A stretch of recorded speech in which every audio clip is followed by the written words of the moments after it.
ত্রয়োদশ জাতীয় সংসদ নির্বাচনে মোহাম্মদ ফখরুল ইসলাম সিলেট ৬ আসনে স্বতন্ত্র প্রার্থী হিসেবে চমক সৃষ্টি করলেও শেষ পর্যন্ত বিজয়ী হতে না পারলেও নির্বাচনী ফলাফল তার মানবিক অঙ্গীকারকে থামাতে পারেনি।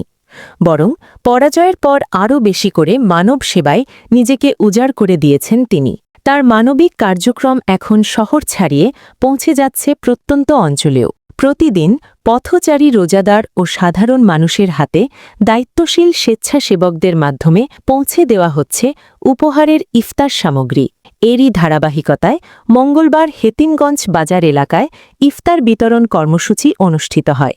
এ সময় বিপুল সংখ্যক রোজাদার ও স্থানীয় সাধারণ মানুষ ইফতার গ্রহণ করেন।